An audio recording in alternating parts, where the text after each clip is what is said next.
queued up. And I'll just say one thing before we get going. I sent the link out about an hour or so ago, and last week's video is online. So Mm. if you missed last week, you can see it there, and that will be sort of our main page for this. And I'm reading this book, a long essay on the long poem by Rachel Blau Duplessis, and of course she covers Ezra Pound. I'm only about 25 pages in, but she has something very interesting to say. Well, many interesting things to say, but regarding Ezra Pound, his political adherence to certain fascist solutions narrows his findings, which I, Narrow findings. which I thought was a really astute way of putting it. And so I'll just leave you with that as a little thing to chew on. And Andrew, Does she say his big brain got in his own way? Does she ever say that? doesn't say that word for word, but maybe if I get a chance to interview her, I'll ask her that question. Yeah, it is worth knowing that her own poem is called Drafts, which of course is taken directly from Ezra Pound, the first set of cantos, a draft of 30 cantos, and then at the end of drafts and fragments. There yet, we're hardly even into drafts. So I'll pick up from here, Paul, if that's okay with you. Absolutely. And it looks like we have everybody here now. Good. Oh, together with you, great. Good to see everybody. Welcome to session 2 of the cantos. First of all, before I start, does anybody have any comments you want to make, or questions, or observations on what we looked at last week before we move forward? I heard somebody make a comment, I think it was Diana, you, about Ezra Pound's big brain, but maybe it's less a big brain than a lot of material, and maybe we'll have to start dealing with how, a little bit how you penned with the amount of material in his book. So if okay, I see Carla, you have a question or a comment or something? Yeah, I just wanted to say thank you for your explanations last week, because I was reading Baseball Canto by Ferlinghetti this week, and I don't think I would have fully understood it as well without having listened to your explanation about the cantos that Pound himself wrote. So I just wanted to say thank you. Thank you. Okay, good.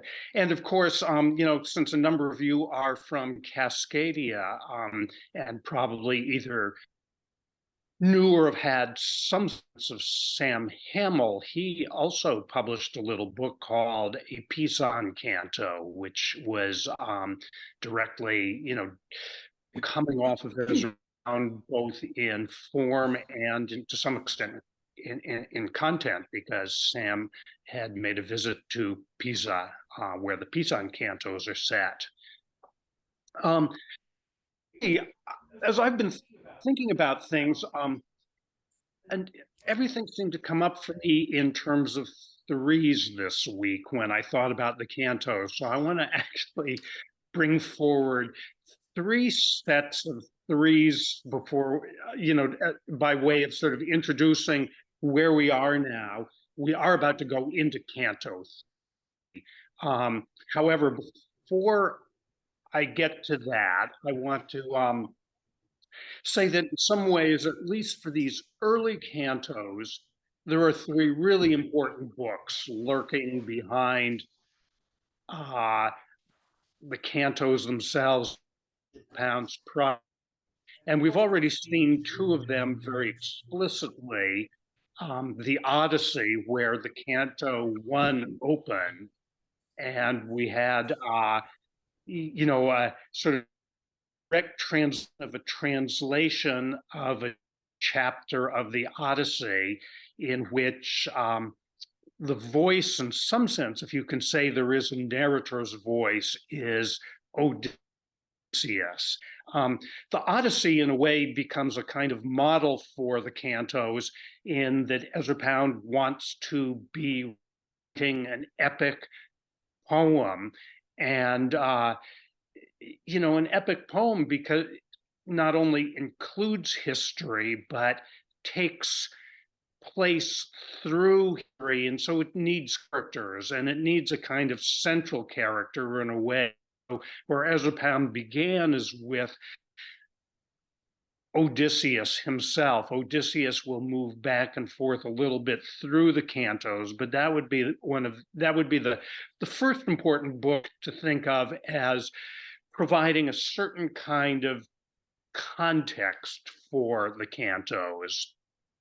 The next book would be Ovid's Metamorphoses, and the sense of the metamorphosis in general. But we saw in Canto 2 that passage where the young boy named Liaeus, or which is a pseudonym Dionysus is taken by a group of sailors who want to sell him off for a bit of pocket money, and Dionysus transforms first the ship, the waters, into a kind of vineyards, and then the air transforms into various cats, which are associated with Dionysus, in the sense of being like the vehicles or the symbols that move forward when Dionysus appears. And then the sailors themselves are turned into various sea creatures, fish and porpoises and various things. So you could, in a way, as we move through, keep in mind that sense of metamorphosis, but especially Ovid's Metamorphoses, the great collection of Greek shape-shifting or transformational tales that Ovid has retold in something like a compendium or a grab bag of lore. The Metamorphosis is not an epic poem in the sense that it's not sort of got a master narrative going through it, but it's really a collection of many, many tales from the Mediterranean world, mostly coming out of what we sort of recognize now as the ancient Greek world.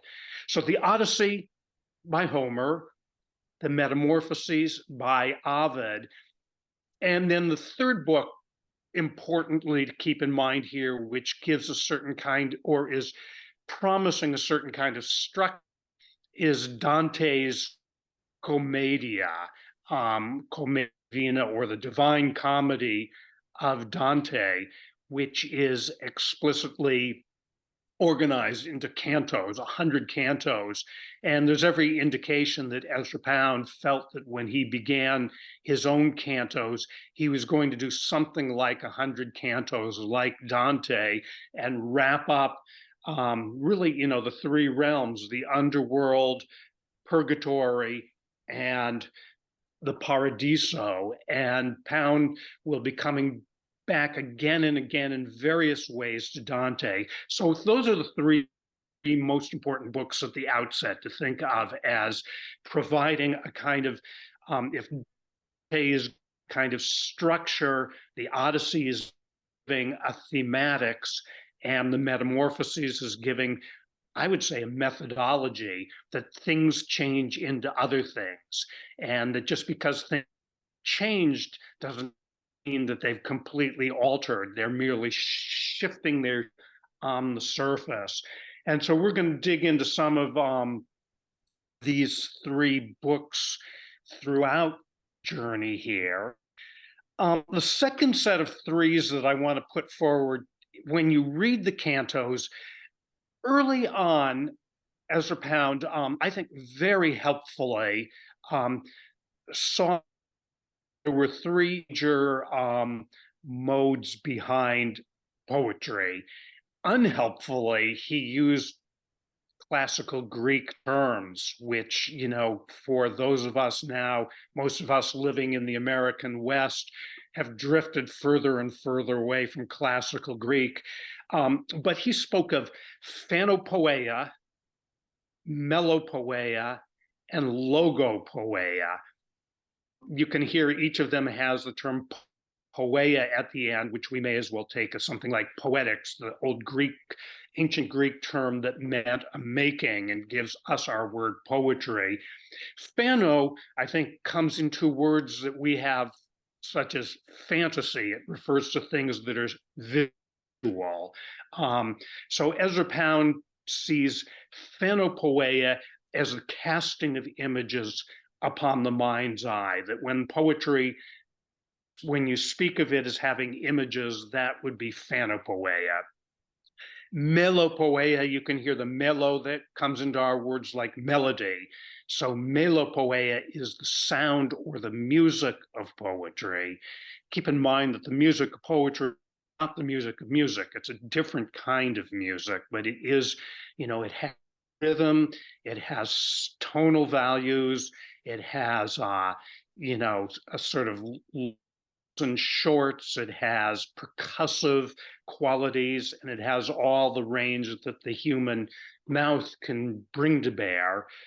So image, melo, and then the third is logopoeia, and logo simply meaning the ideas. It would have been much easier to have simply said sight, sound, and sense. Those would have been easier ways to approach these than the phano, melo, and logopoeia. But I want to point out that Pound worked for kind of mastery in all of them. And I personally find that, I think I mentioned last week, when I get like adrift in the cantos and don't know what's going on and don't know where I am, what I go back to is simply the sound. Sounds seem to keep you anchored in a way. And I don't know how many of you have read the poet Jack Spicer. He had a great line in one of his early books. He referred to the English department of the soul. And so what I'm going to try to do is keep us away from the English department of the soul or the English department of anything else. But I often try to ask students of mine, who pulled over this hoax on us that poems are supposed to always have a meaning? That to me is the English department of the soul, that in fact, poems may really have melodies, poems may have successions of images. To always be thinking that there is a meaning to a poem as though you can paraphrase a poem seems to me to be absolutely anti-modernist, but maybe anti-poetry in general. And so keep in mind that often when you don't know what's going on in the cantos, reverting to just the images or reverting to the sound and not worrying too much about the meaning at the outset. Because the cantos are a gigantic ocean, really, or you could say the cantos are the little bark, the little boat that Odysseus and his men are knocking around the Mediterranean on, and you've got to try to figure out where you are. Along with that, I'd like to suggest that when you find something in the cantos that really grabs you, or that either moves you, or it may move you to fury or anger or distrust, dislike, but hopefully, some things that really move you in these other ways. But when you find something feels rich for you, meaningful, purposeful, beautiful, possibly, think of those as little islands in the cantos and don't forget where they are. You can keep a kind of running log of your reading and keep track of those moments that feel like they bring something forward for you. At first, they may just be little separate islands that don't seem connected to one another, but hopefully with repeated readings through the cantos, in the cantos, around the cantos,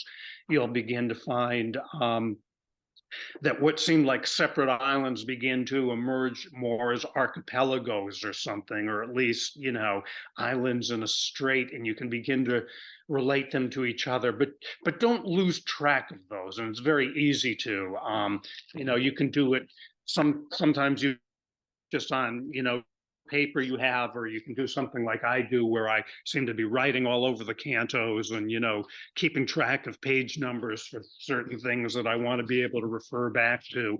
I've never done this methodically, but just knowing, sticking in Post-its, writing something at the top of the page if you've got your own. 3 books: The Odyssey, The Metamorphoses, and the Commedia Divina. We've got 3 views in the Fano, Mello, and Logopoeia. And I want to bring up one more threesome, which are isms, that you could say, that Ezra Pound worked with in his early life. I mentioned last week imagism, and how he and his former fiancee, H.D. or Hilda Doolittle, and H.D.'s husband, Richard Alden, sat down together in London a number of times and looked at one another's poetry and came up with some manifestos that they thought were really important to clear out a lot of the old cobwebby, dusty, velveteen drapery of Victorian poetry, and they did a pretty good job of pushing all that stuff aside. And the first real effort towards that was comprehended under their term imagism. And rather than trying to really define imagism, if you just know what the word image means, the original idea that poetry worked in images and that poetry should generate images, and maybe that each poem should generate a particular image. And rather than giving any kind of definition, I'd rather give what's probably the most famous imagist poem, which is Ezra Pound's own poem. How many of you have read or remember a poem called In a Station of the Metro? Few of you have, yeah. This is an interesting poem, somewhat modeled on haiku. Ezra Pound claims that he was in the metro in Paris and down on the platform and saw a kind of rush hour crowd moving off a train and onto a train, and a sort of throng of people. And he had this ecstatic momentary vision, and he went home and wrote a 60-line poem and tore it up. And a couple of days later, remembering the vision, he felt he should try to get it again, and he wrote a 30-line poem and tore it up immediately.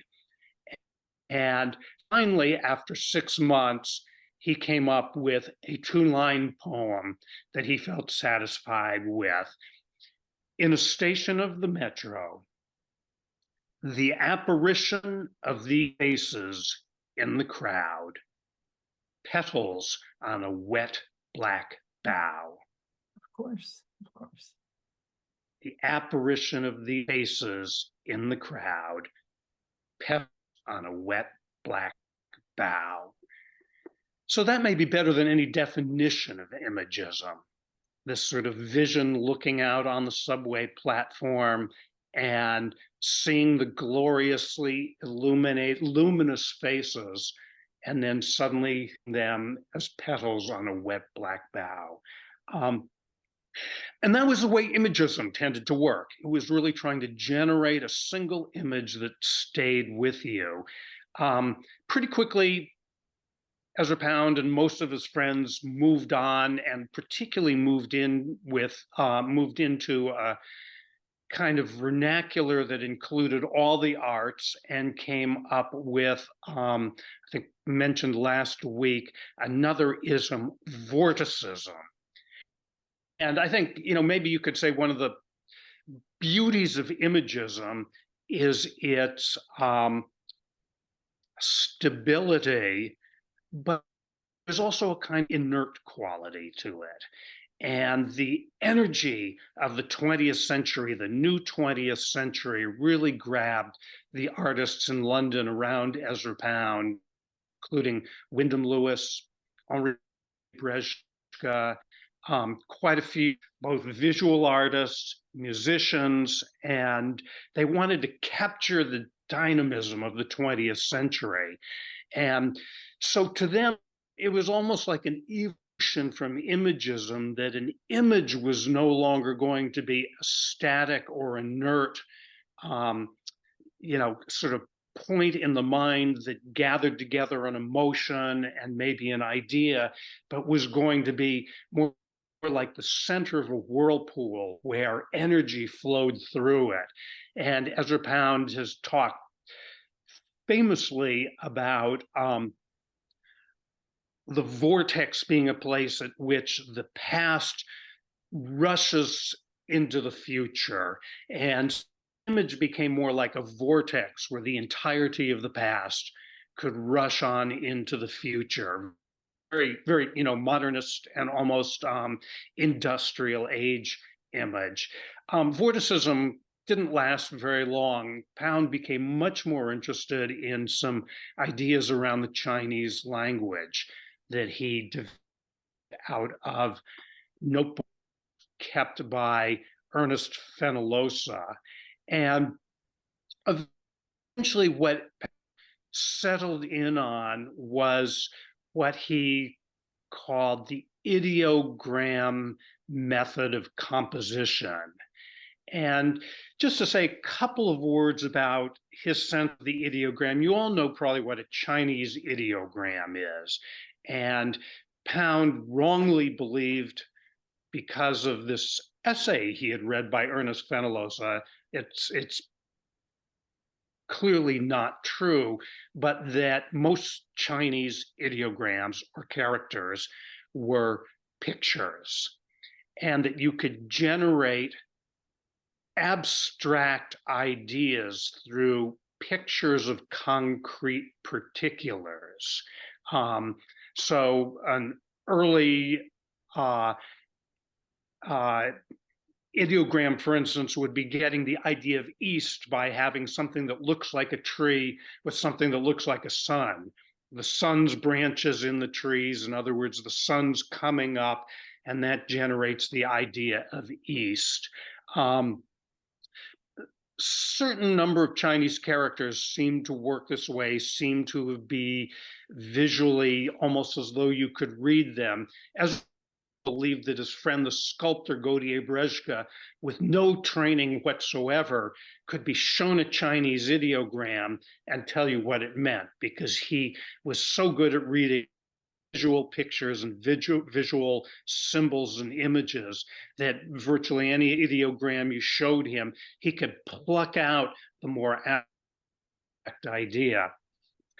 Not much more to say about that at the moment, except to keep in mind that an ideogram would be concrete particulars without connective material between, and in poetry that would mean without connective phrases, connective explanations, maybe even connective syntax or words of some sort. And we're going to watch how this begins to develop. I want to be able to go back to these three isms at times, because they will give a little bit of a sense of what Pound is doing as we move through the cantos. And Andrew, your video is a little choppy. I'm wondering if you might turn off any programs that are running on your computer that you're not using.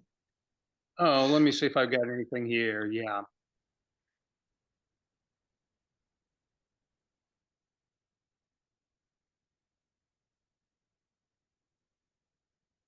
Okay, we'll see how that is. I think I've closed everything down. Thank you. Yeah, is that seeming better, Paul? I can't tell from my side. I'll let you know. Good. Okay. All right. One last note before we move forward is that when Ezra Pound was in, had sort of made this decision or taken a vow that he would come to know more about poetry than anybody else alive. He made an interesting discovery, which I think had really sort of disappeared from the West, but the importance of a set of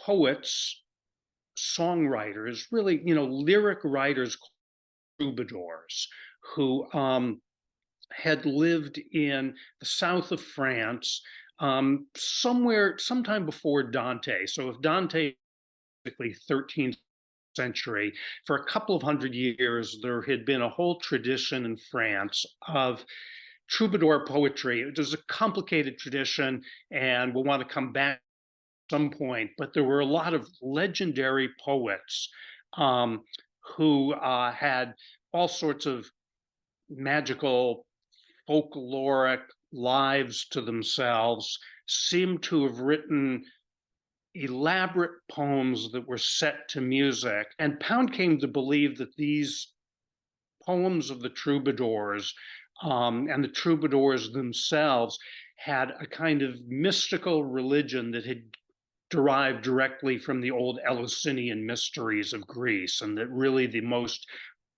archaic European traditions, or at least Mediterranean traditions, had flowed through the troubadours.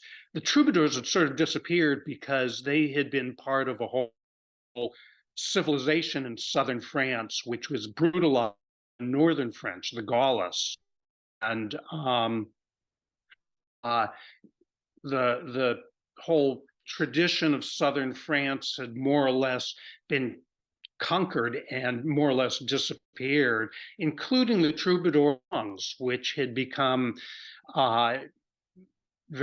parts of very specialized studies for Romance languages and literatures. But Pound was absolutely convinced that the troubadours led directly to Dante Alighieri in Italy, as well as coming up north and being the great source of people like Chaucer and Shakespeare. And the troubadours will be important because they're going to show up quite a lot in the cantos. Pound wrote an early book that came out of a series of lectures called The Spirit of Romance. And if any of you get interested in these old, or let's say these archaic mysticisms of light, mysticisms of sexuality, mysticisms of agriculture, Pound's book, The Spirit of Romance, is probably the best, and probably the best thing you'll find on the troubadours. And in it, he deals with, a range of what he calls romance traditions. And it means a little bit like romance novels or something, but largely it means that Roman world that emerged around the Mediterranean and out of the, as he believed, the old mysticism that came from Eleusis at the time of Plato and maybe much earlier than that. I want to deal fairly with Canto 3 and jump into Canto 4. Let's go to page 11 and we'll read Canto 3. And all I want to say in Canto 3, we're going to have some recognizable gestures from Canto 2, and we're going to have one little fragmented narrative that is the poem of the Cid, which is an epic poem of Spain, medieval Spain. So page 11, Canto 3. I sat on the Dogana's steps, for the gondolas cost too much that year. There were not those girls, there was one face, and the Bucentoro 20 yards off howling straighty, and the lit cross beams that year in the Morosini, and peacocks in Corre's house, or there may have been. Gods float in the azure air, bright gods and Tuscan back before dew was shed. Light, and the first light before ever dew was fallen. Panisks, and from the oak dryas, and from the apple malid, through all the wood, and the leaves are full of voices, whisper, and the clouds bow over the lake, and there are gods upon them. And in the water, the almond white swimmers, the silvery water glazes the upper nipple, as Poggio has remarked. Green veins in the turquoise, where the gray steps leap under the cedars. Take a look at the composition here, just this juxtaposition of very vivid images, the almond white swimmers, the silvery water, the upturned nipple, the green veins in the turquoise, the gray steps under the cedars. Getting a little bit of a feel there for how you can build something out of concrete images with almost no explanation whatsoever. Now there's going to be a quick change. My Cid rode up to Burgos, up to the studded gate between two towers, beat with his lance butt, and the child came out. Una niña de 9 años, to the little gallery over the gate, between the towers, reading the writ, voce di nulla, that no man speak to, feed, help Rui Diaz on pain to have his heart out, set on a pike spike, and both his eyes torn out, and all his goods sequestered. And here, mio Cid, are the seals, the big seal, and the writing. And he came down from Bivar, mio Cid, with no hawks left there on their perches, and no clothes there in the presses, and left his trunk with Raquel and Vidas, that big box of sand with the pawnbroker, to get pay for his many, breaking his way to Valencia.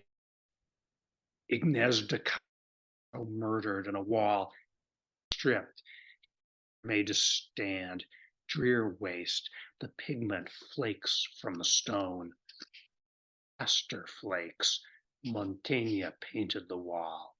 Silk tatters, nec spe, nec metu. I don't want to say too much about that. Just let that sit for the moment. Fragments from the tale of the Cid, one of Pound's now sort of heroes. You could say that what we've got going on here is an early vision of a contrast between an energetic hero and people like the pawnbrokers, the people who paint badly so that their pigment flakes off the stone, and what we've got at the end, nec spe, nec metu, or neither by hope or by fear. Anything you want to do, you must get done by acting. Let's hold off on that. There's a lot here, but I'd rather dive into Canto 4 now, which I think is a richer canto. So let's go to page 13, top of Canto 4. I'll give a little bit away. I've always called this the disasters of Eros. That is Eros, the old Greek figure Eros, or love, or amor.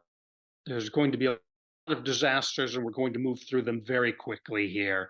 But now we'll start with Canto 4. And we're going to go for a moment just back to where we began, which was the destruction of Troy. Palace in smoky light, Troy but a heap of smoldering boundary stones. Just right there, just hold that as an image. Palace in smoky light, Troy but a heap of smoldering boundary stones. Is that an image? Is that a vortex? Is that an ideogram? Think of Ezra Pound looking at the rest of Europe after World War One, a heap of smoldering boundary stones. And yet, without even a full stop, we've got a comma, and we move to anaxiformes, which means lords of the lyre or the lyre. Aurunculeia, which is a word from Catullus, calling out for the bride. Aurunculeia, hear me, Cadmus of golden prows. The silver mirrors catch the bright stones and flare. Dawn to our waking drifts in the green cool light.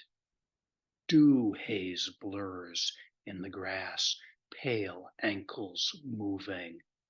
Beat, beat, whir, thud in the soft turf under the apple trees. Chorus nympharum, goat foot with a pale foot alternate. Crescent of blue shot waters, green gold shallows, black cock crows from the sea foam. The black cock, by the way, is an image of Aphrodite. If you remember back where we ended Canto 1 in the wreckage of Troy, but now moved down into the Mediterranean, and Aphrodite emerges rose in the sea foam. And now we're going to move fairly quickly. And what I want to do is just read straight through this canto without stopping to talk about it. And maybe we'll go back because, but feel for the images, feel for what might be recognizable moments coming through, and just hang in there. We'll come back and talk about it a little bit. And by the curved, carved foot of the couch, claw foot and lion head, an old man seated, speaking in the low drone, itin eter flebiliter, itin. And she went toward the window and cast her down. All the while swallows crying, it is Kabistan's heart in the dish. It is Kabistan in the dish. No other taste shall change this.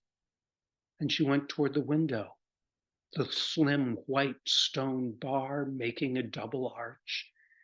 Firm, even fingers held to the firm, pale stone, swung for a moment, and the wind out of Rodez caught in the full of her sleeve. The swallows crying, tis, it tis, Actaeon, and a valley. The valley is thick with leaves, the trees. The sunlight glitters atop, like a fish scale roof, like the church roof in Poitiers, if it were gold. Beneath it, not a ray, not a sliver, not a spare disk of sunlight, flaking the black soft water, bathing the body of nymphs, and Diana, nymphs, white gathered about her, and the air, shaking, air alight with the goddess, fanning their hair in the dark, lifting and wafting, ivory dipping in silver, shadowed, ivory dipping in silver, not a splotch, not a lost shatter of sunlight. Then Actaeon, Vidal, it is old Vidal speaking, stumbling along in the wood, not a patch, not a lost shimmer of sunlight, the pale hair of the goddess.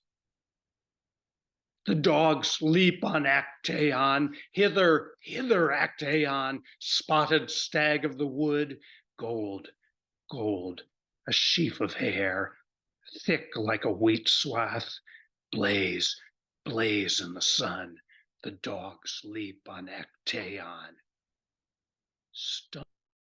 stumbling along in the wood, muttering Ovid, Ergusa, Pool, Gargathia, Pool of Sarmaches.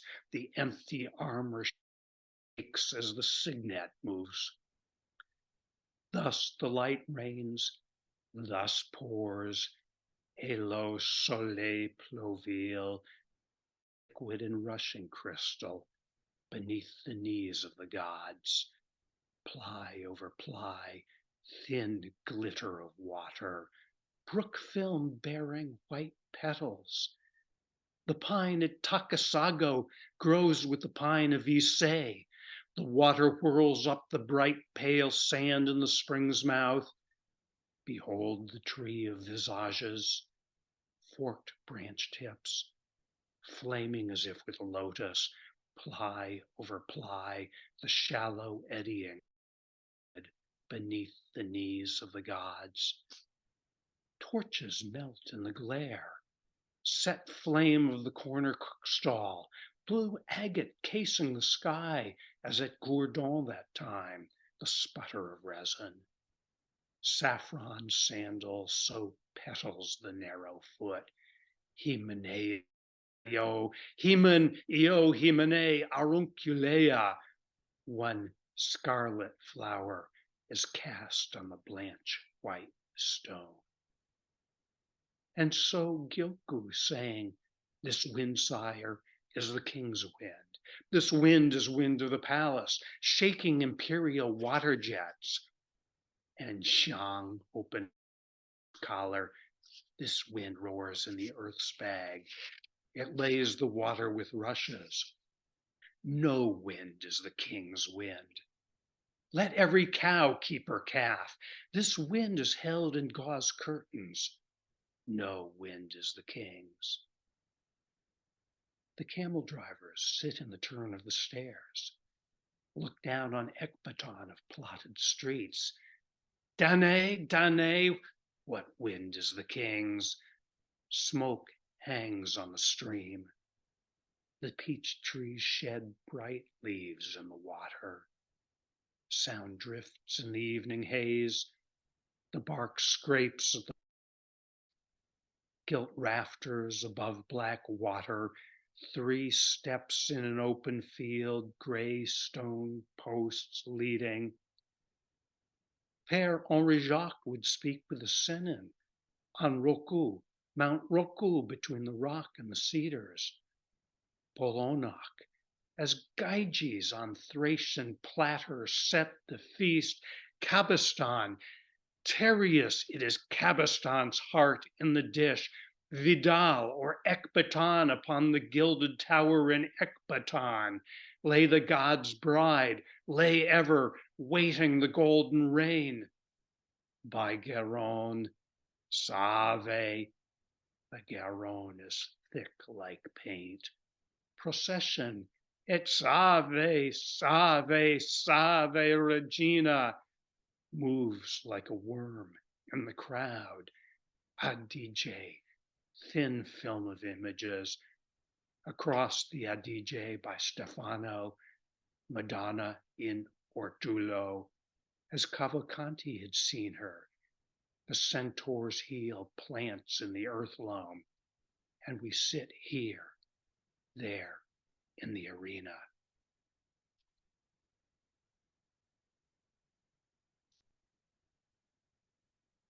Good, let's bring back the full screen for a moment.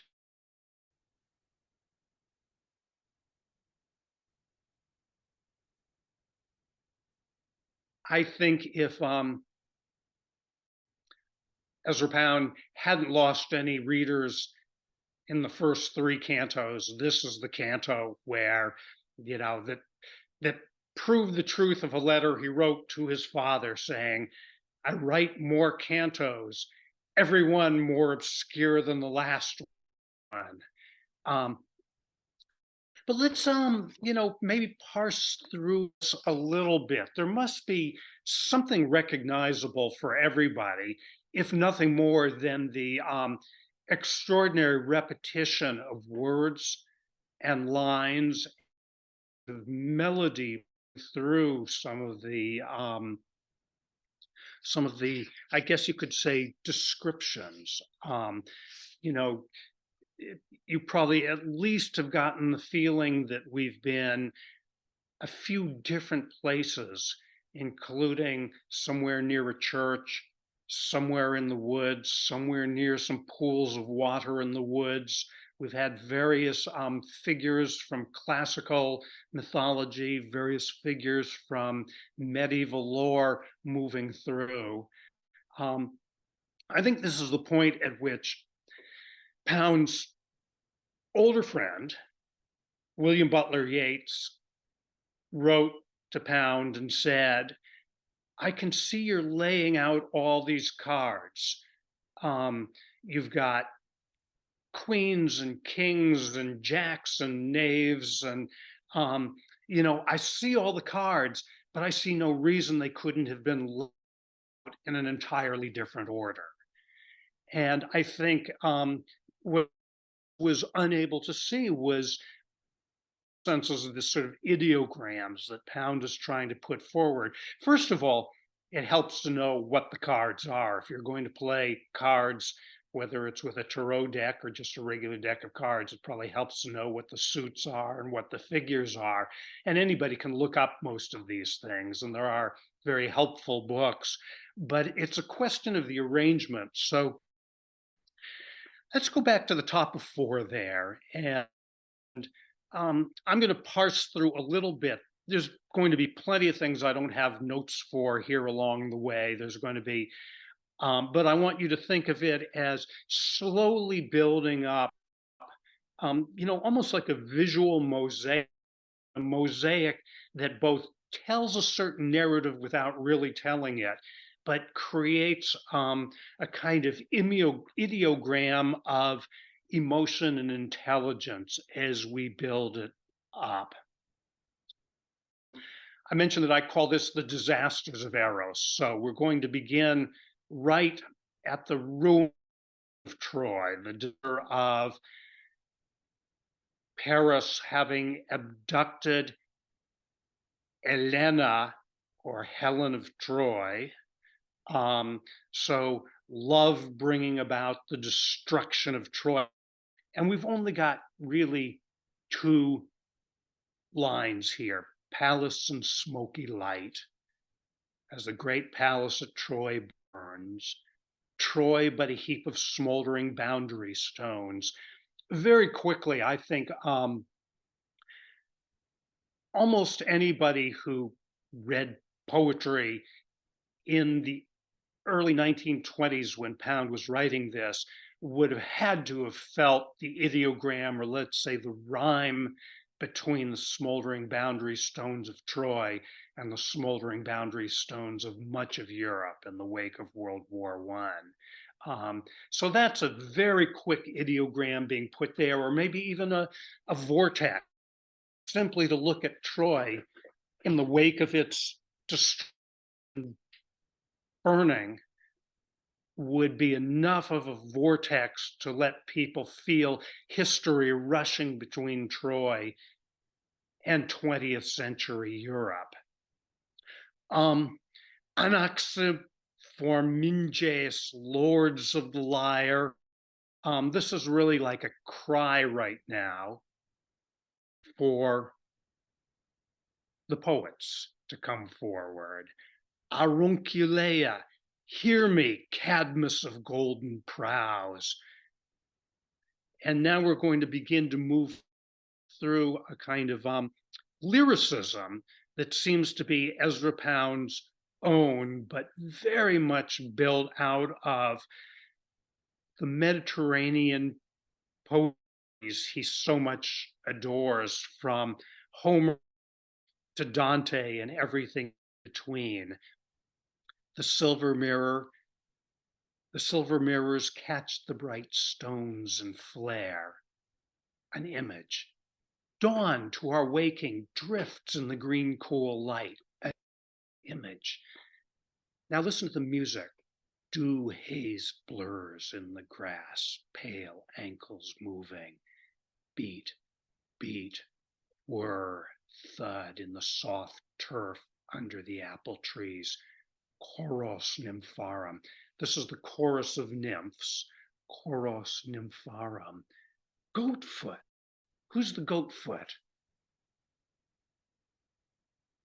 That's probably Pan or some of Pan's figures. So we've got the chorus of nymphs. We're definitely like moving right into mythic time, out of the kind of quasi-history of Homer into a mythic time with that haze blurs in the grass, pale ankles moving.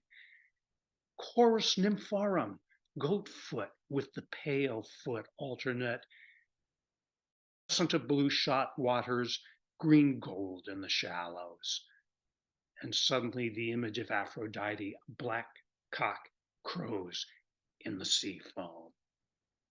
Feel the pulsing of these, some of these lines.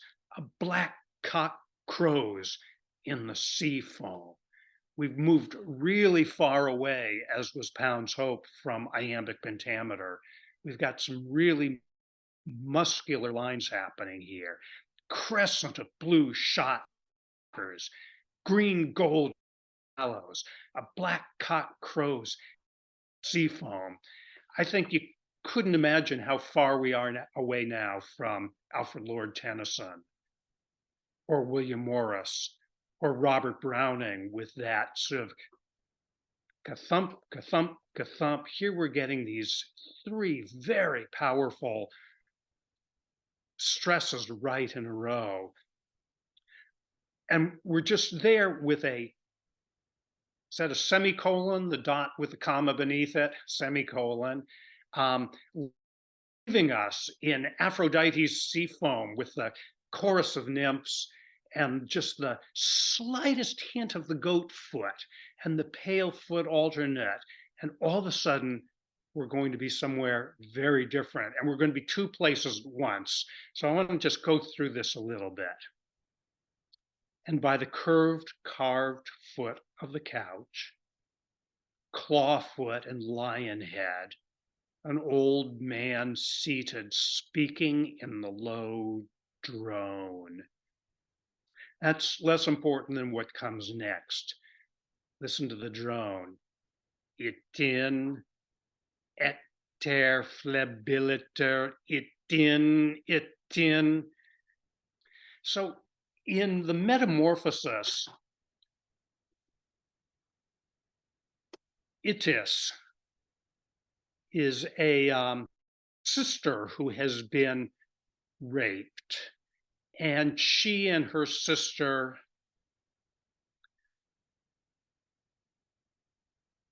get revenge on the rapist, who is her sister's husband. And after the revenge, they are turned into birds. And we're supposed to hear a little bit of the chirping of the birds. We've got the speaking in the low drone. This might even be Ovid speaking. Itin eter flebiliter, which means something like, and 3 times with tears, or eter flebiliter, and with tears 3 times. So we've got 3 times the name of Itys, but because Latin's an inflected language, it shows up with a slightly different ending. Itin, itin, itin. And for a reader of the Metamorphosis, you would hear it as Itys, where it will show up on the next page, but we're going to hear a rhyme right away. But we're suddenly bouncing somewhere else. We're not bouncing, we're suddenly creating an ideogram. And she went toward the window and cast her down.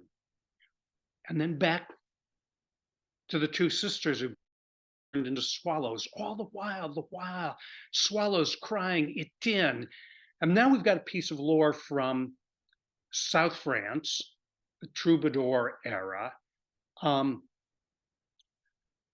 woman who took for love, a woman who was married to a prince or a warlord who had an affair with a man named Cabestan. And when her husband found out he had Kabistan killed and cooked up Kabistan's heart and served it to his wife. And after she had eaten the dish, he said, "It is Kabistan's heart dish." And she says, "It is Kabistan's heart in the dish. No other taste shall change this."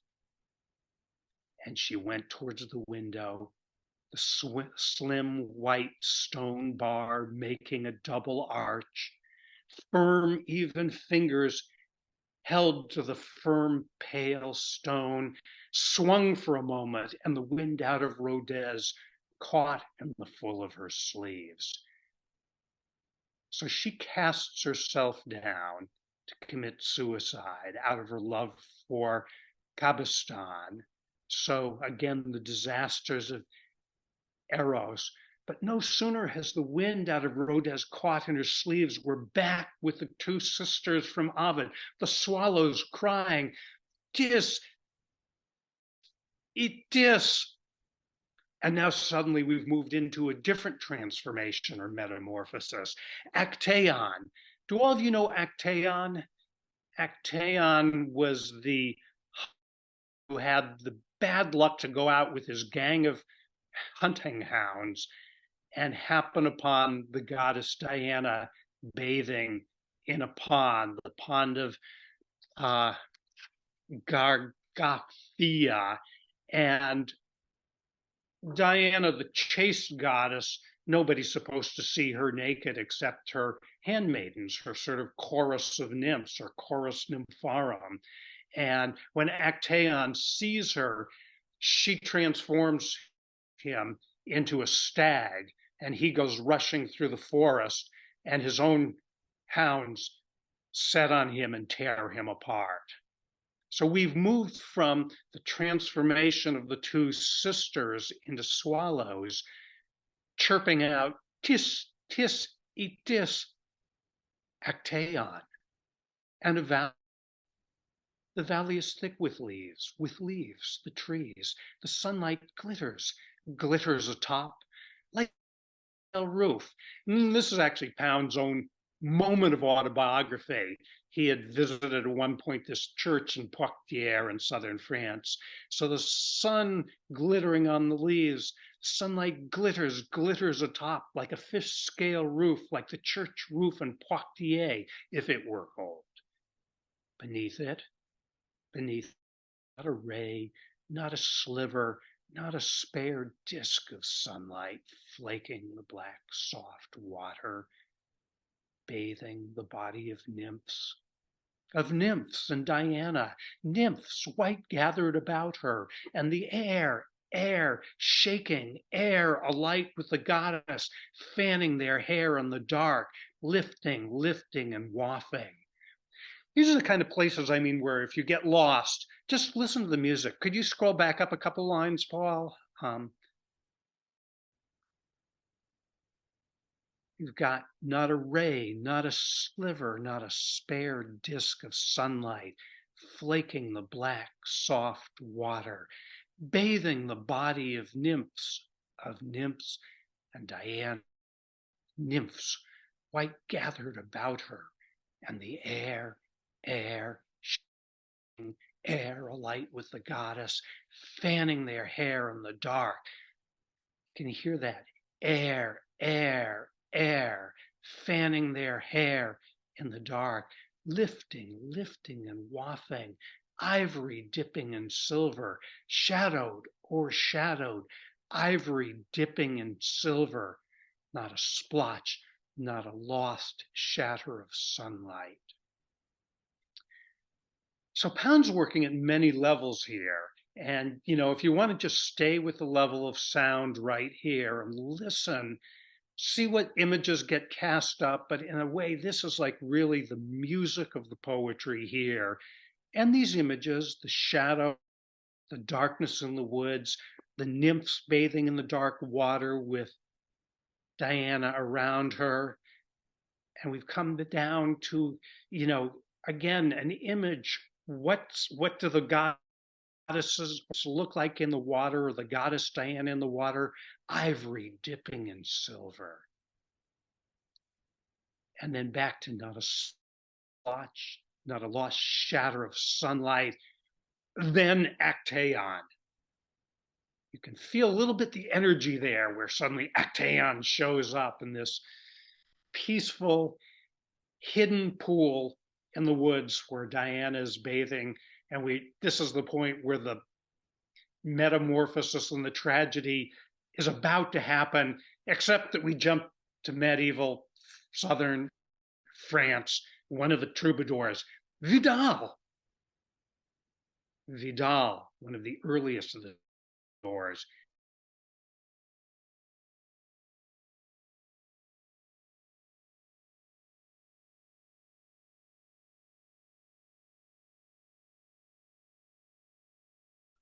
Well, Andrew seems to be frozen.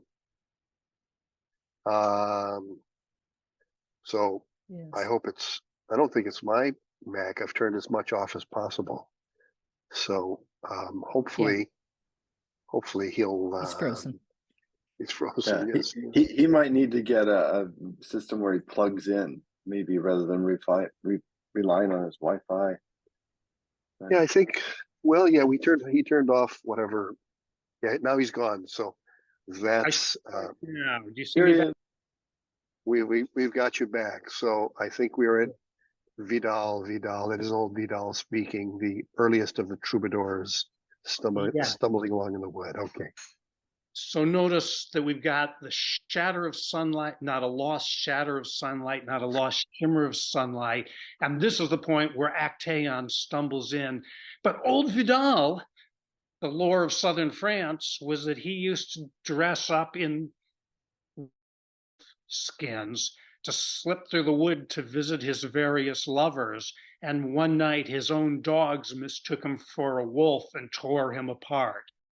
So immediately we've got, you could call it a rhyme, Vidal being torn apart, Actaeon being torn apart by their own wolfhounds. But Pound's setting up, I think, more than just a rhyme between the two. He's setting up a whole ideogram around sexual misconduct or sexual desire, or the untouchability of the goddess. But it's all encompassed by the destruction of Troy. So I'm going to read this again and then move on. Not a splotch, not a lost shatter of sunlight. Then Actaeon. Vidal, Vidal, it is old Vidal speaking, stumbling along in the wood. Not a patch, not a lost shimmer of sunlight, the pale hair of the goddess. The dogs leap on Actaeon. Hither, hither, Actaeon, spotted stag of the wood. Gold, gold. A sheaf of hair, thick like a wheat swath. Blaze, blaze in the sun. The dogs leap on Actaeon. And then back to Vidal, stumbling along in the wood, muttering Ovid. I think there's a little joke in here that Vidal is in Ovid, who he's sort of memorizing or reciting or something just before the dogs are going to leap on him. He's probably muttering Ovid's writings on Actaeon, muttering Ovid, Pergusa, pool, Gargathia. Gargathia is the name of the pool where Actaeon surprised Dianus. And then pool of Salmasus. The empty armor shakes as the signet moves.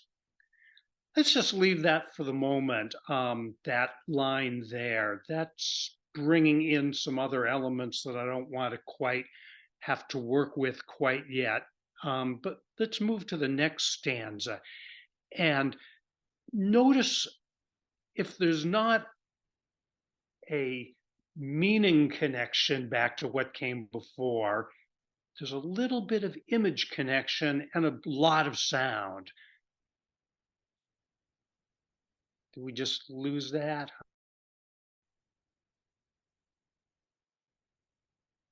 I think we may have lost Paul, the screen there. We may have lost Paul, which is okay. Do you have it now? Do you have the screen? Oh, we lost the screen share. Hold on just 1 second. Yeah, sure. There Andrew, we can I go. ask you a quick question while he's course. booting that up? Yeah. Listen, I'm finding this kind of disturbing, all the references to sexual ravagement, rape, suicide, in the sense that there seems to be, I mean, just in and of themselves, but like anyone would, but there does seem to be an echoing with the even more disturbing references in T.S. Eliot's The Wasteland, which was, of course, edited to death by Pound, to the point where you could even say that it's almost Pound's architecture.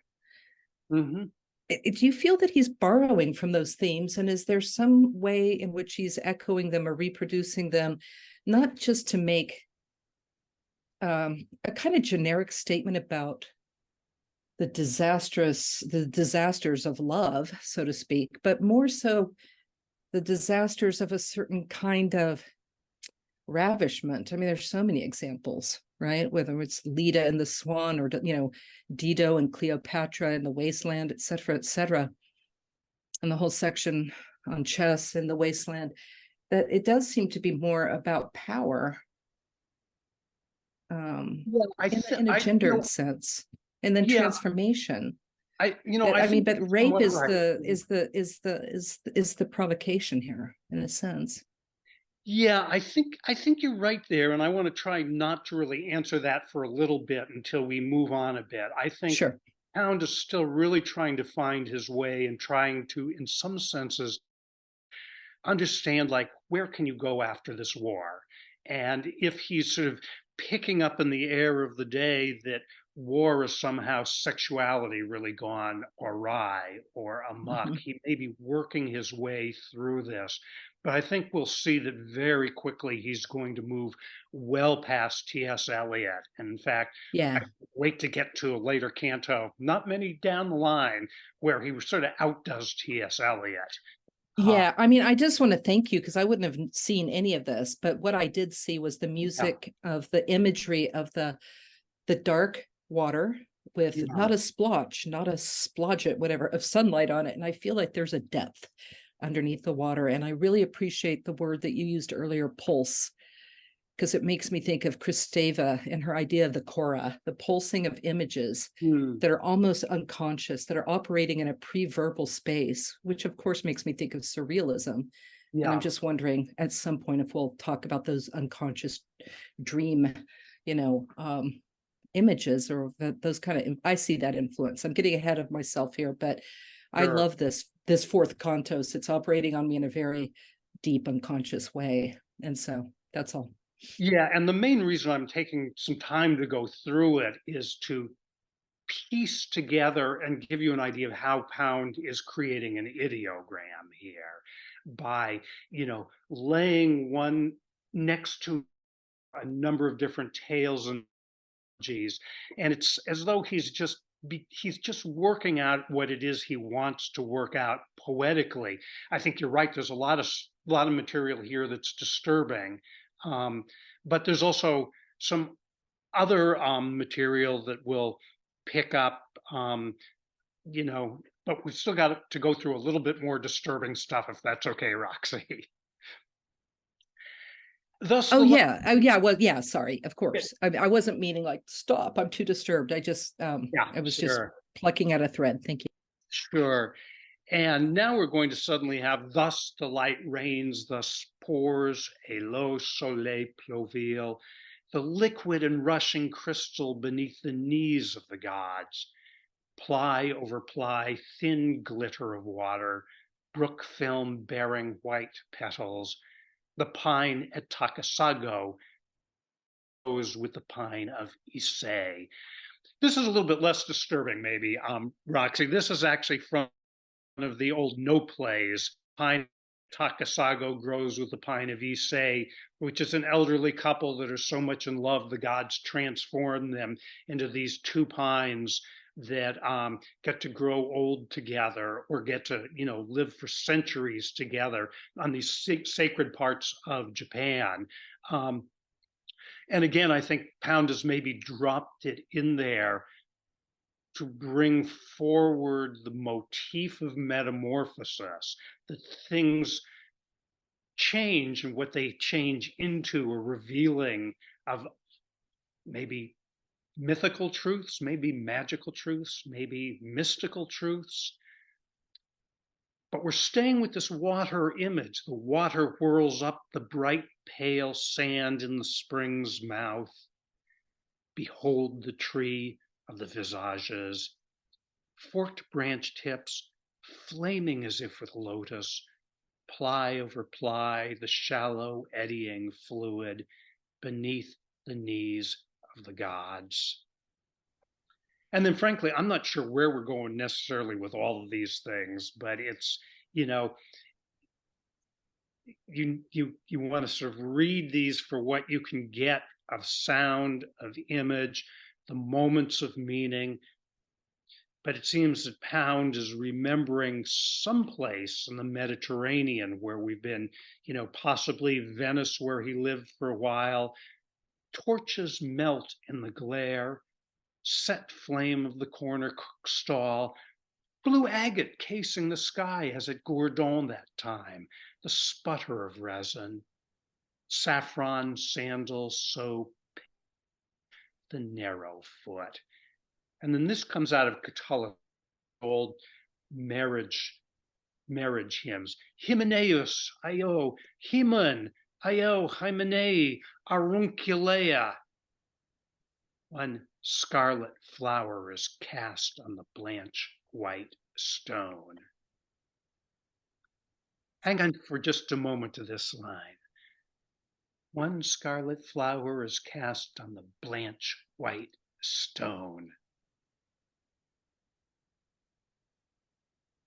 Bet you anything where this comes from is petals on a wet black bough.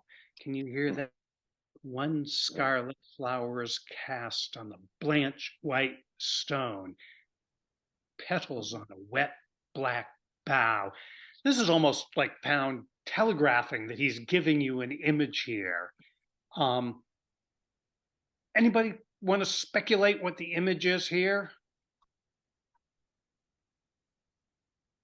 Roxy, since you've already felt disturbed, do you want to give a try? Oh, I could try. Let's see.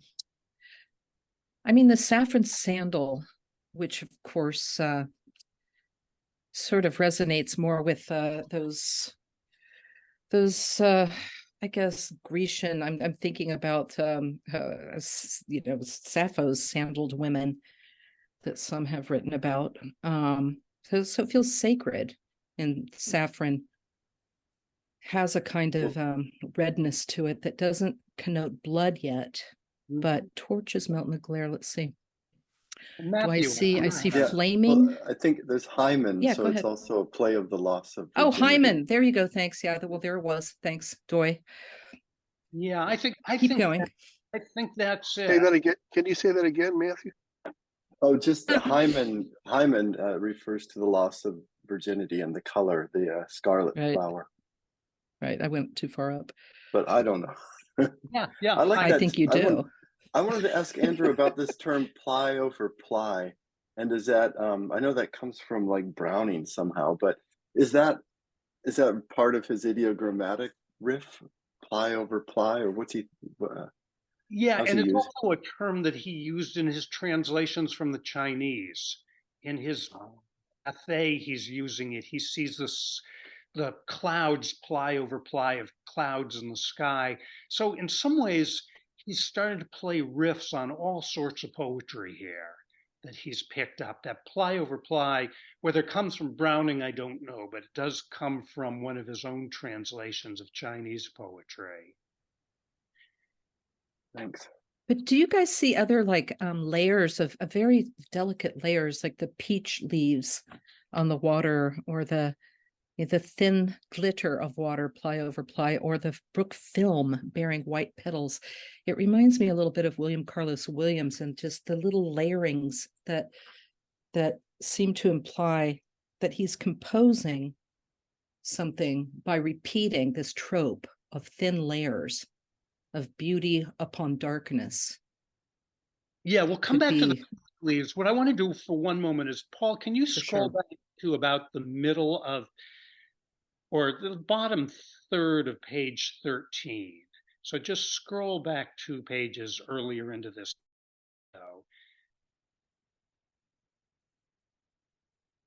Oh, yeah, right here. We've got, it is Capistan's heart in the dish. This, of course, is this very disturbing old tale from South France.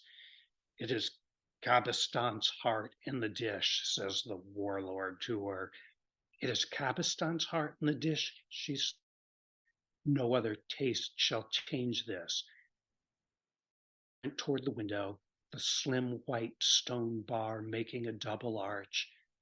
Firm, even fingers held to the firm, pale stone. Swung for a moment.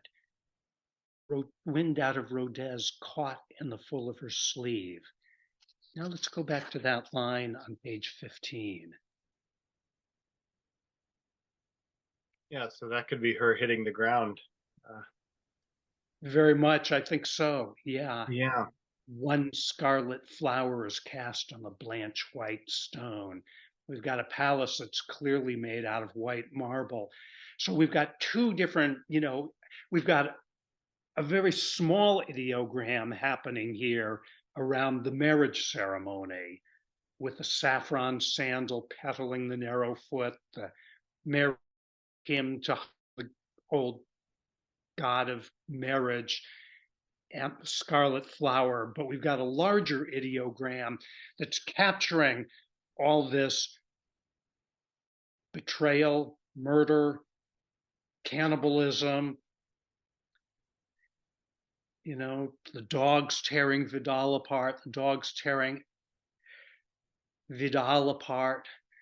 And every time I now read one scarlet flower is cast on the blanch white stone, I immediately feel 2 pages back. This woman swinging for a moment from the marble white windows before letting herself go into the courtyard. And yet something very different happens. And I don't know if I can actually gloss exactly what's going on here, but we move very quickly to this maybe dreadful sense of ownership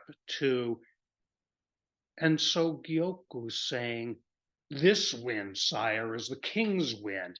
This wind is wind of the palace, shaking imperial water jets.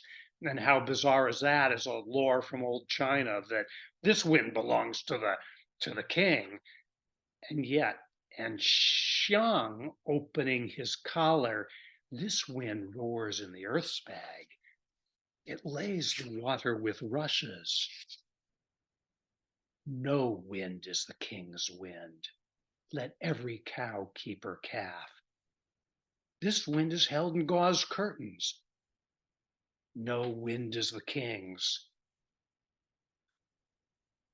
Something going on here, this play between sort of ownership and not ownership.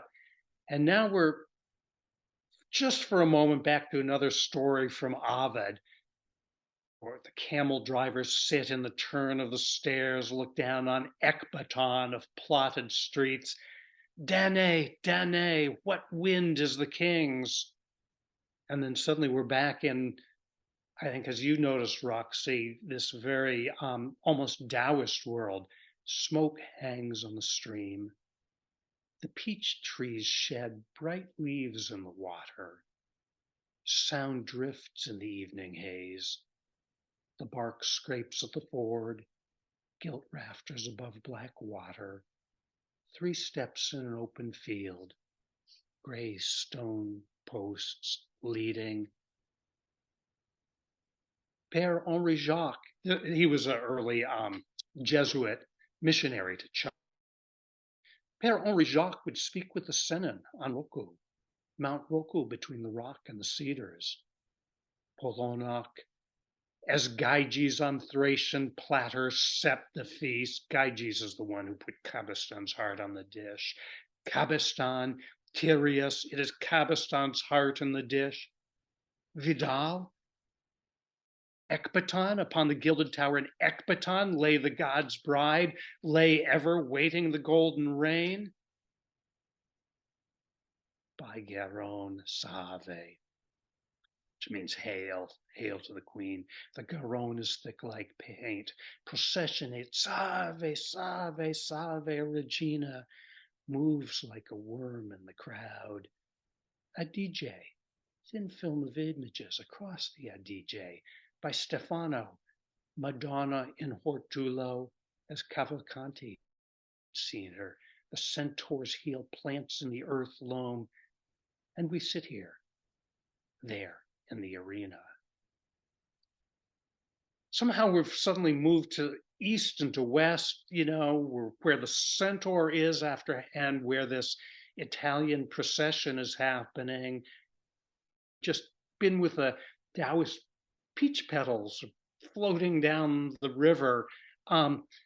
There's many, many different levels here, and I think you can overthink it. Just what's going on. I think there's multiple things going on here.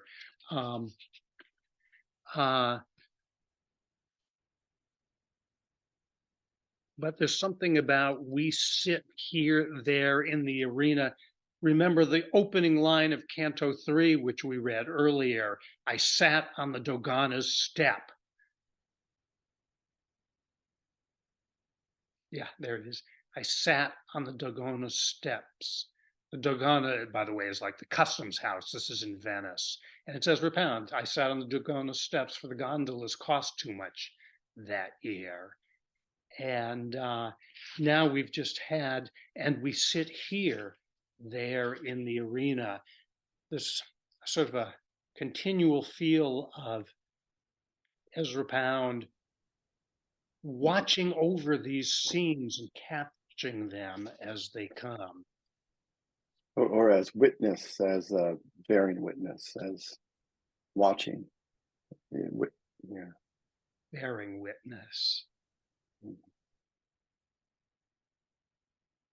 Good. How's everybody doing here? Is this okay? Not getting too exhausted or anything? This is fantastic. Really fantastic. It almost feels like a summoning that or like he could be looking around in the audience and saying, well, what do you make out of this thing? And all of these things I've put before you, what are we to make of this? With that, especially with that context of a failed Europe, which was sort of a failed civilization in a way at that point in time.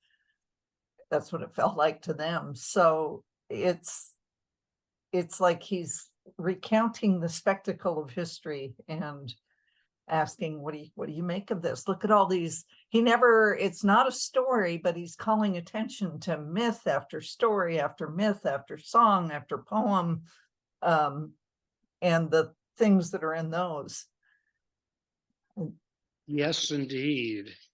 I want to, we may come back to Cantos 5 and 6, but I want to ask what might seem like a slightly irrelevant question.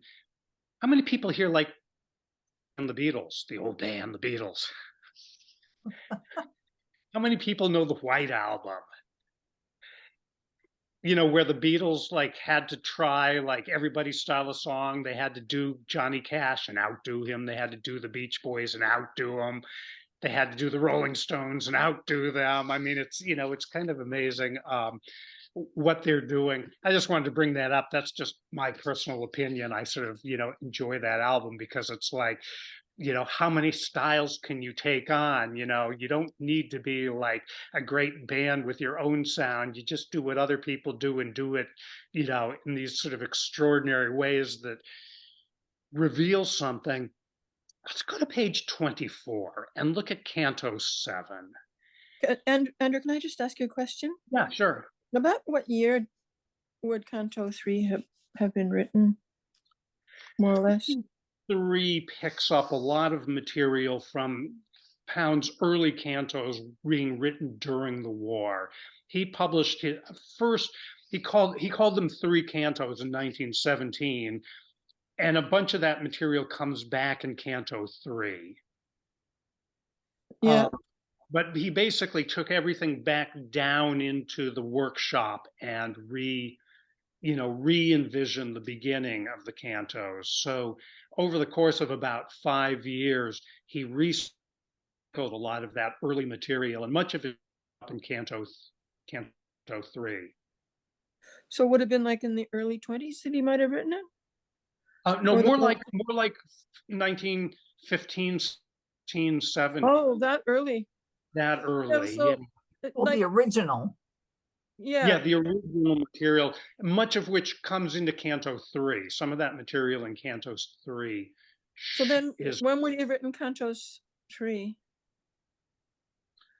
well, he probably put it together in the early 20s, but he had a lot of material he was working with and was trying to figure out what he was doing with all this material. I hear a lot of echoes of Eliot. Like a poem like The Journey of the Magi, the palaces and the camel drivers, and but also I don't know if you asked this question, but like for me, in that time where they just witnessed so much atrocity, like to me, this is his way of writing about it without actually, journalistically writing about it in the imagery of his own time, but all these horrific images that he keeps pulling out of these sources. But they all have something in common, which is just horrible atrocity. To think would have been kind of a state of mind of people. I mean, if I'd been a writer in that time, I'd be thinking, how do I write about this and tell these tales? In a way, kind of like, it's almost like he's avoiding the actuality of his own time by, escaping into all these obscure sources. They might be obscure sources, but the thread running through it is very contemporary for his time. Because people actually did witness horrible atrocity in a very immediate way in that time. That's why I want to go into Canto 7 for a moment, because this is what he really experienced at that time. And this is why I'm asking about the Beatles album. I think this is Ezra Pound outdoing Henry James and T.S. Eliot in terms of like what a bleak place London can be. Remember Eliot, not only The Wasteland, but The Hollow Men, and Prufrock with his great impotence among, the sort of chit chat in the cocktail hour, and Henry James constantly sending his barbaric Americans over to this sort of decadent Europe. And Henry James is going to show up in this canto. So let's see. Preludes. We'll now move into Canto 7, maybe just get a feel for this. Feel this like Ezra Pound outdoing T.S. Eliot, or at least Ezra Pound does the Eliot. We've talked about Helen of Egypt. Pound in the previous cantos is echoed off Eleanor of Aquitaine, another woman who brought about a lot of war and a lot of destruction of cities and people. Eleanor, she's spoiled in a British climate. That's a bit of a joke about Eleanor of Aquitaine. We can go into that at some point, but Eleanor, she's spoiled in a British climate. Elenos, Eleptalus, and poor old Homer blind as a bat.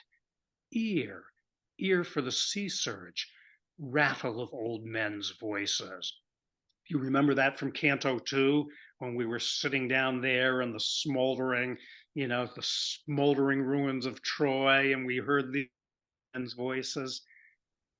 And then the Phantom Rome, marble narrow for seats, si pulvis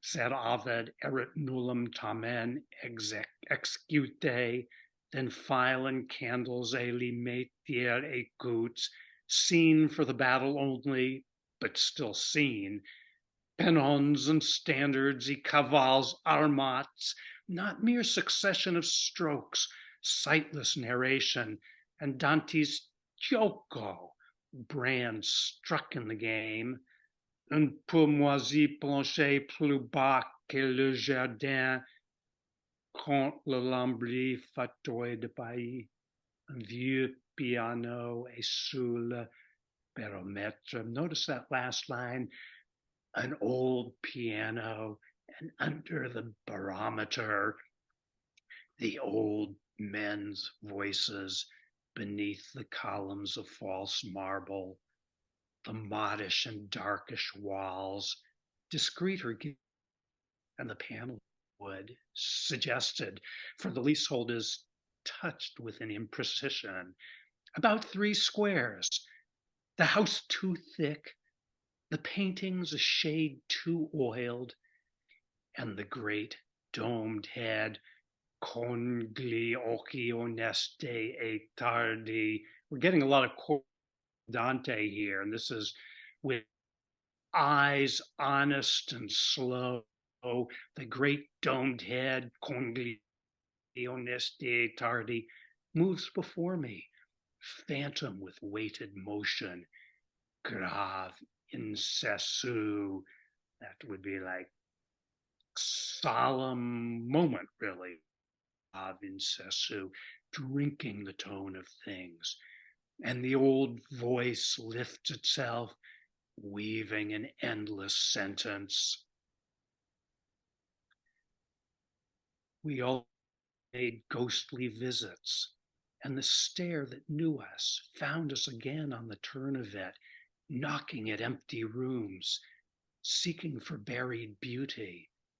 And the suntanned, gracious, and well-formed fingers lift no latch of bent bronze, no empire handle twists for the knocker's fall, no voice to answer, a strange concierge in place of the gouty-footed. Septic against all this, one seeks living, stubborn against the fact. The wilted flowers brushed out a 7 years since of no. Damn the partition, paper dark brown and stretched, flimsy and damned partition.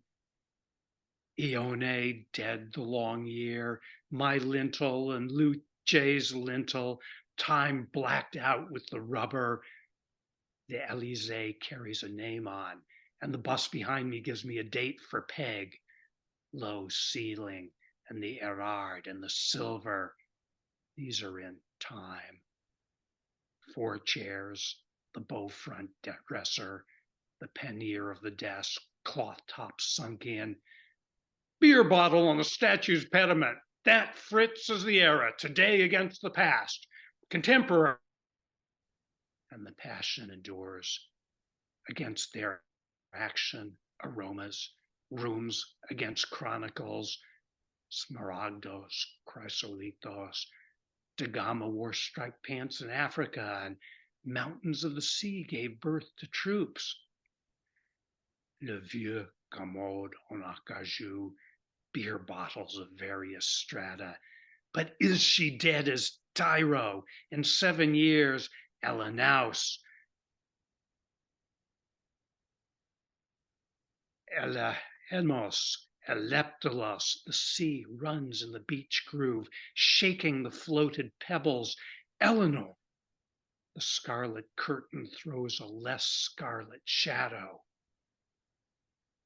Lamplight at Bouvia et Kelramir, and all that day Nicaea moved before me, and the cold gray air troubled her not, for all her naked beauty bit not the tropic skin, and the long slender feet lit on the curb's march, and her moving height went before me, we alone having being. And all that day, another day, thin I had known as men, dry casks of departed locusts, speaking a shell of speech. Propped between chairs and table, words like the locust shells, moved by inner being, a dryness calling for death. Talk sphinxes, sham Memphis columns, and beneath the jazz a cortex, a stiffness or stillness, shelter house, brown yellow wood, and the no color plaster, dry professorial talk, now stilling the ill beat music, house expulsed by this. Square even shoulders and the satin skin, gone cheeks of the dancing woman, still the old dead dry talk gasped out. It is 10 years gone, make stiff about her a glass, a petrifaction of air. The old room of the tawdry class itself, the young man never, only the husk of talk. Oh, voce siete in piccioletta barca. Dido choked up with sobs. I want to just stop here for a moment. I don't know how well you're following this, but a kind of back and forth between the dry, desiccated, old ruling classes of London and the occasional memory of a young dancer who had been one of Pound's lovers. But he's worrying himself. And this Italian line from Dante, O voi che siete in piccioletta barca, is something like, oh, you, plural, who are seated in the little barca, this is something that Dante cries out in his Commedia. Is anybody following me? Is there anybody in the little rowboat coming behind me? I think Pound's a little worried that there's nobody who can follow him. There's nobody in the rowboat behind him. Oh, voce siete in piccioletta barca. Dido, choked up with sobs for her Sichaeus, lies heavy in my arms, dead weight, drowning with tears, new Eros. And the life goes on, mooning upon bare hill. Flame leaps from the hand. The rain is listless, yet drinks the thirst from our lips, solid as echo. Passion to breed a form in shimmer of rain blur. But Eros drowned, heavy, half dead, with tears for dead Sichaeus. Life to make mock of motion, for the husks before me move. All of this, I think, is so much like T.S. Eliot. The husks before me, the words rattle, shells given out by shells. The live man out of lands and prisons shakes the dry pods, probes for old wills and friendships, and the big locust casks bend to the tawdry table, lift up their spoons to mouths, put forks in cutlets, and make sound like the sound of voices. Lorenzaccio, being more live than they, more full of flames and voices. Ma se morisse, credesse caduto de se, ma se morisse, and the tall indifference moves, a more living shell, drift in the air of fate, dry phantom, but intact. Oh, Alessandro, chief and thrice warned, watcher, eternal watcher of things, of men, of passions, eyes floating in dry, dark air, a biondo with glass gray iris, with an even side fall of hair, the stiff, still features.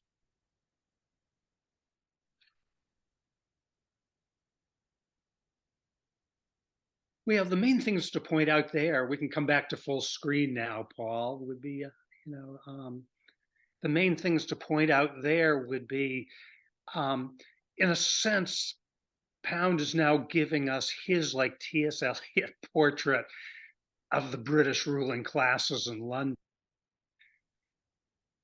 You know, the dry casts, the old men who won't let the young men or women talk, and the occasional view of Ione, who was a friend of Pound's who died early. She was a dancer, and sort of contrasting her dance movements and the liveliness of youth against the old men with their thick houses and the darkness and the paint that's a shade too oiled and too thick, and everything's, you know, what really gets Gouty footed. gouty footed, and they bend to the tawdry table, lift spoons to mouths, put forks in cutlets, and make sound like the sound of voices. I mean, this is like, I think, Ezra Pound's farewell to London. Like, I'm done with London and these old ruling classes and the people who won't let the new generations come up. And it's so much like the T.S. Eliot of The Wasteland, where I'd never known that death had undone so many, and the dead move, and the living move like cardboard. So many dead and the living move like cardboard. This is where I think Pound actually outdoes Eliot. Just all you need is that fork going into the cutlet and make sound like the sound of voices. And you really have that feeling of the deadness of London there, and the sort of inability of these wealthy classes to even recognize what quality is. The houses are too thick, the paintings are a shade too oiled, the food is tasteless. People so caught up in the sort of world for themselves that it all just rattles like empty shells. And the few moments when young people, I don't even know who Lorenzaccio is, but I do know that Ione was a girlfriend of Ezra Pound's who was a dancer. But, the small contrast of the living young against these old, moneyed, thick classes that run things and can't even recognize quality or recognize is the money involved. I think this is a very important canto because I think it's one of the moments where Ezra Pound is starting to really doubt that it's eroticism gone wrong that creates the mess of the modern world. That if there was any eros left in these old ruling class men, they would have at least responded to the youngsters in front of them. But they can't, because they live among no color plaster, and there's a stiffness or a stillness, and the old houses are just shells of their once former glory. And he's starting to understand that there may be something else that's creating this incredible, it's sort of inertia among the ruling classes, but it's dead young people. And it's, I think, the moment at which he's starting to realize this isn't about eros gone wrong that is creating the smoldering boundary stone Troy. There's something else going on. And so he needs to revisit that at the beginning of that canto, back on page 24, where we have to move poor old Homer blind as a bat, ear for the sea surge, rattle of old men's voices, which he's just picked right back up from Canto 2. And then suddenly we have to move back, come down the page just a little bit, Pauls, down, to the vieux piano, the old piano, and under the barometer, the old men's voices beneath the columns of false marble. This is such a, the way that Pound is learning to write. He doesn't need to say, these people are old and dried out and despicable. All he needs to do is show you that they're quite happy with false marble. They don't even know the difference in quality between false marble and real marble. The modish and darkish walls, discreeter gilding in the paneled wood suggested, for the leasehold is touched with an imprecision. About 3 squares, the house too thick, the paintings a shade too oiled. starting to really see into who the ruling class is here. And these are probably Looks a lot like Trump Tower. is a lot of Trump Tower. Exactly. Exactly.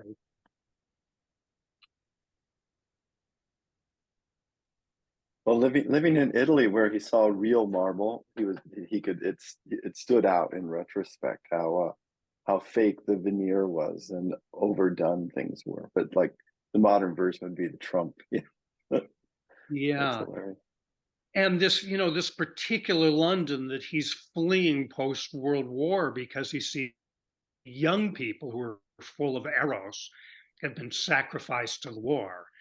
And the ruling classes, these old, sort of dried out husks who can only speak a shell of speech, are the ones who were left alive, sitting, in their dark wood where everything's a little too thick and a little too oily, and the columns are fake, and even the food, like I said, when that fork goes to the cutlet, there's just a feeling like there's something really dead there. And in a way, you could go back and read T.S. Eliot's Hollow Men now, and you can see the conversations these two companionable young poets must have been having.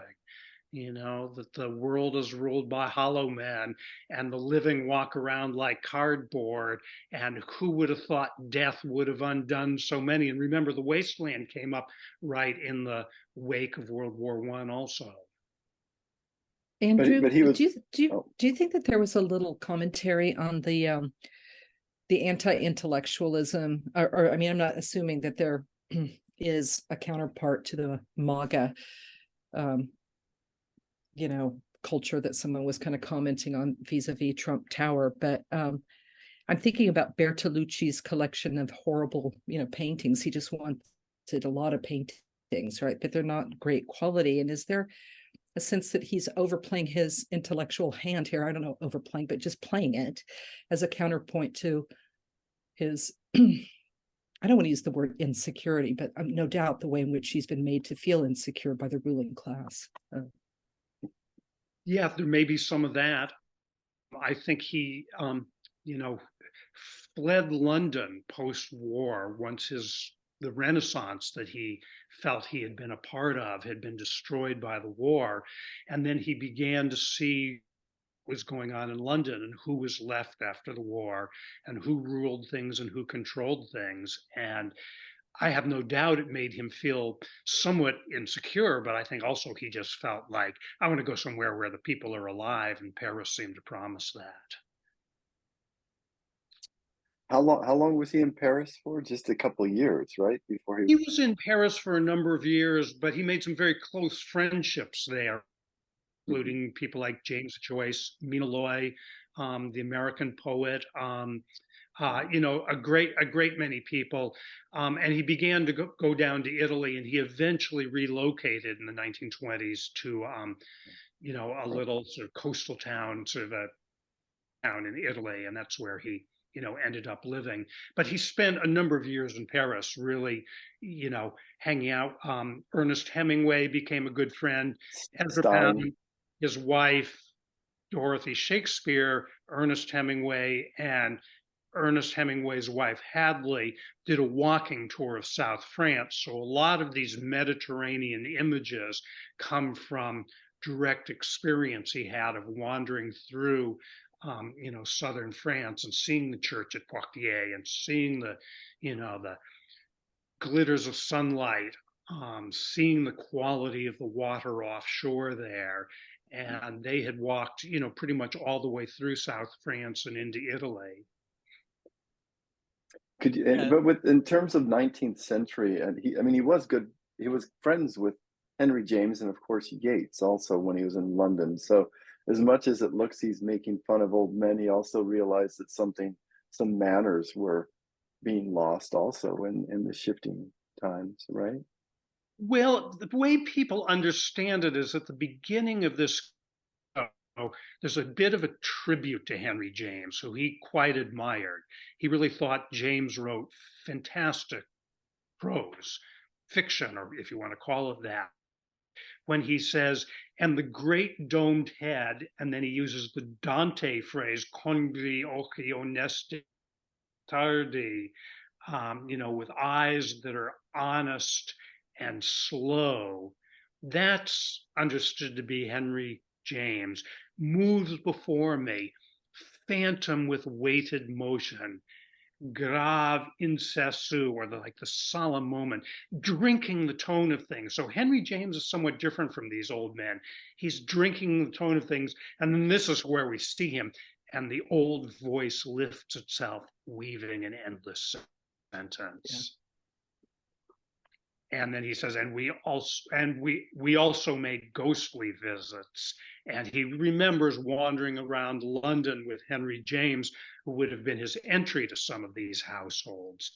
And so of course Yeats, who is older than him, is a good friend. So he's not just like anti-old people, but I think it's these sort of old stultified ruling Philistines. Matthew, did you have a question or a comment? I was just going to say Philistines. The Philistine culture is what, tortures them. Yeah. And Matt, did I hear you say something, or Matt Treese? Oh, well, I was just going to mention that Ernest Hemingway's The Sun Also Rises resonates with a lot of the themes we're talking about today, with the soldiers come back from the war and, very impotent, but more potent than the wealthy cadre that they seem to flit around. So, I mean, Hemingway is touching on a lot of that stuff too, maybe in his own more macho way, but Right. Yeah. But, I think He actually kind of reminds me of the Bob Dylan of the early 20th century, in the sense that he's kind of making this commentary in a bard-like way on age. Like I'm never going to be old like that. Even is he in his 80s now? He still feels like he's not old. And yet T.S. Eliot chiasmatically feels like he was old at the age of 12 and just kind of took on the likeness of the old men that he talked about in London. But yeah, I think it's less age than it is this ruling class or something that, which is the moneyed class. And I think, to play the cards a little bit, the money question is going to be really important to Pound eventually. And, two of the anecdotes are important. The one where he was in London and he went to a publishing house saying, I've got a great idea. We need to do a new poetry anthology to replace that ghastly old, obsolete Palgrave's Golden Anthology. And he was told, do you have any idea how much we have invested in the plates for that book? And he realized that there would be no new poetry as long as the publishing houses had so much money up in the book plates. And then the other anecdote is, from his walking tour to Italy, northern Italy, he went into a general shop, and there were two items for sale on the counter. One was a copy of Dante's Commedia Divina, or the Divine Comedy, and the other was a roll of toilet paper, and the toilet paper cost more because it hadn't been used yet. And he said there's something wrong with this world in terms of its values, where the unused toilet paper is worth more than Dante's Commedia. And he began to see the moneyed interests back there. And I think that's what he began to try to, really try to analyze. But he has a way to go. We've got a lot more here. We've only sort of parsed through about 4 of the cantos so far, just a little fraction of them. And I don't even know how far we'll get, but it is my sense that it's probably better to spend a bunch of time with these early cantos and get a sense of Pound's methodology and the reference, the range of references, the way that he's working, and not try to, hit best hits cantos, but to stay really with a number of them and see as he works his way through some of these issues and questions. Because just as I pointed out that line, one scarlet flower cast on a blanch white stone echoes at least several places, if not all the way back to his inner station of a metro. He's going to be building a bigger and bigger mosaic, and you don't want to do one of two things. You don't want to get lost, unable to see the trees for the woods, but you also don't want to get so focused on getting a sense of the woods that you miss the individual trees. I think it's really important to see the fullness of what he's doing here. But you can also see that, he's not developing any more than T.S. Eliot did in The Wasteland, like a single voice for the poem. Think of the difference between that opening canto and then went down to the ship. And then the kind of, highly aestheticized play over ply, not a lost shatter of sunlight, pool of Gargathia, pool, deep pool, those kinds of echoes, and then coming back this kind of thing where he's, suddenly, life to make mock of motion.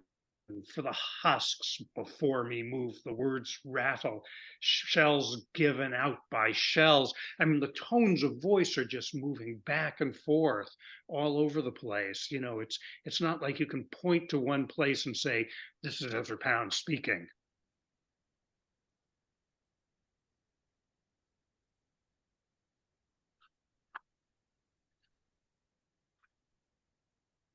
Well, we're just about out of time, but I do want to open Canto 8, because we're going to go, I think what we're going to do is look at Cantos 8, 9, 10, and 11, if we can, next week. And if you would like to read them and see what you can get from them, that would be great. But we've just read Canto 7, and I just want to show the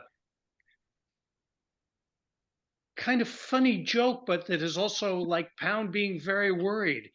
He's immediately referring to T.S. Eliot in The Wasteland. Eliot had said, fourth to last line, these fragments I have shored against my ruins.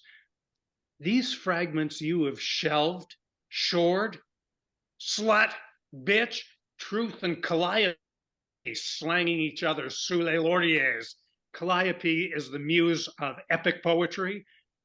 Truth and Calliope in this bitter battle, slanging each other beneath the laurels, which is, of course, the image of poetry.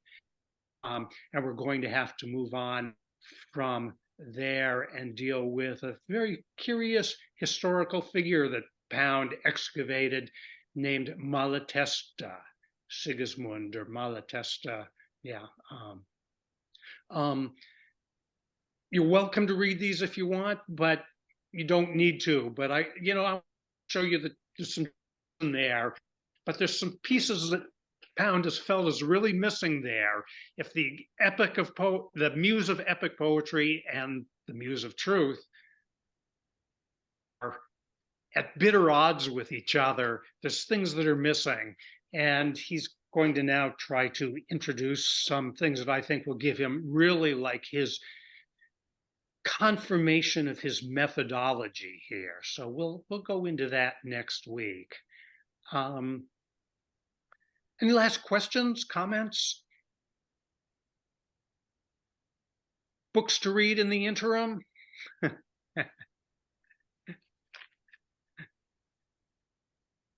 Thank you, Andrew. Brilliant. You're such a good Virgil through all this. We really appreciate you. It's a difficult book, but thank you. I appreciate that, Rox. Andrew, I just am curious, where would one find more information about the troubadours that you were mentioning earlier on? Strangely, there are not many good books that I can find. Maybe the best place to start would be in Ezra Pound's literary essays. That's a volume edited by T.S. Eliot. And there's a longish essay called the troubadours, their sorts and kinds. And it's a great historical overview. It may be a little bit outdated now, but it's well written and it really gives you a deep feel for who the troubadours were, the kinds of poetry they wrote. There's a lot of translations embedded in it. So that may be one of the best places, that essay, The Troubadours, Their Sorts and Condition. I'm not at home. I've got another volume by a French scholar on the troubadours. They're more modern things, the troubadours, and then the troubadours, the women troubadours. So there's two of them. And, there's a number of academic books, but I think Pound's as lively as anybody, and just the spirit of them as well as anybody. The best translations, each troubadour has a little vita that comes with them, which is a kind of formalized bio note of various lengths. And that's where all the lore about them dressing in wolf skins and being torn apart by their dogs and various things show up. And Paul Blackburn did a wonderful book called Proenza, Proensa, Proenza, and it's translations of the major troubadours and their vitas. So that would be the other place I would point, because it's the work of a really fine poet, Paul Blackburn. Great, thank you so much. I really appreciate that. Yeah. Good, shall we break until next week then? Good, see everybody, and we'll go through Cantos 8, 9, and 10 anyhow. And if you do go ahead and read them, hang on tight, grab what you can, notice the humor, and also notice the ideogram method of composing images. Thank you, Paul. Thank you, Matt. Carla, Sally, Ingrid, Daniel, Diana, KJ, Zach, Matthew, Matt, Matthew, Lauren, Ann, Roxy. Amy. Au revoir.